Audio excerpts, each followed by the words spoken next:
imagem. Veja bem, você tem que furar de um lado e do outro com uma coisa de ponta, peraí, de ponta, bem devagarinho de um lado, depois do outro. E enfia o palito, não vaza. Agora vai ser enrolado no papel alumínio e coisar na barra. Ele vai cozinhar como se estivesse na água, entendeu? Como se estivesse na água, entendeu, Caio? Todos entenderam? Sim! Eu não ouvi não. Todos entenderam? Sim!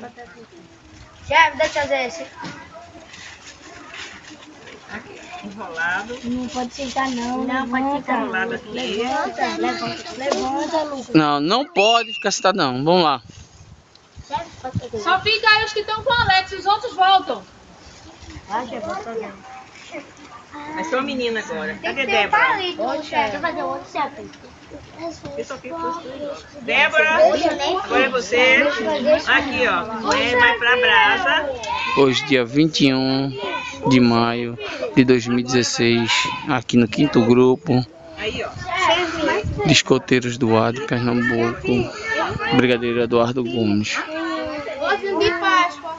Vou chamar. Fica aqui com o chefe. Na minha casa.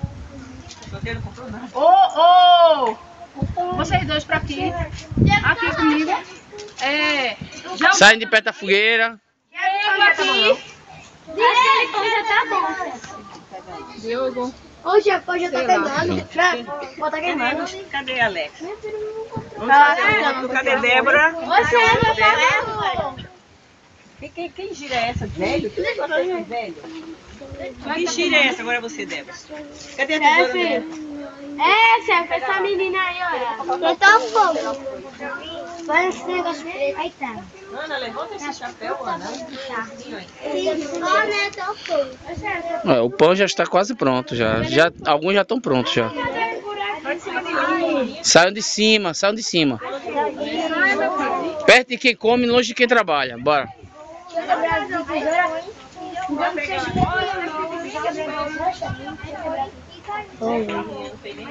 Tá queimando.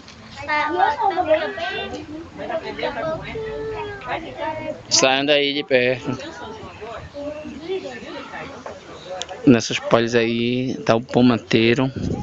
E nessas folhas de alumínio estão os ovos que estarão sendo cozidos num palito.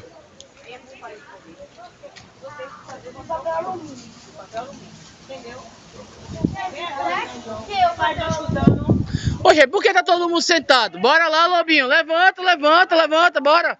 Lobo, lobo, lobo. Veja bem, agora, mês que vem, eu Bora. fazer fogueira. Levanta, levanta. Fazer um ovo na fogueira, viu, João? Pega um ovo. Ó, pai. Aí ele vai dizer, como é que você vai assar um ovo na fogueira? Aí eu vou mostrar, aí vocês vão fazer. Levanta, meu filho. Caladinho, pega Bora, um Tabata, papel. também levanta. Na sua casa, Não, casa bora. Você deve ter papel laminado, entendeu? Aí Na minha vai. casa tem. Então, aí vocês vão dizer, pai, eu vou fazer um negócio aqui. A mãe também. Entendeu, João? Não, tá na hora não. Presta atenção que a chefe Valda tá dando a ordem. Vem. Bora. Ô, Davi, vem. Giovana. Ô, chefe, quer fazer? Bem pouquinho, viu? Eu quero comer não. não. Tem que pegar. Olha. Quer que eu desenhe? Não pode pintar. Quer que eu desenhe? Vai batendo devagarzinho até brincar o ovo. E dentro ele tem uma camadinha, uma pele, né? Ele não pode estourar, porque...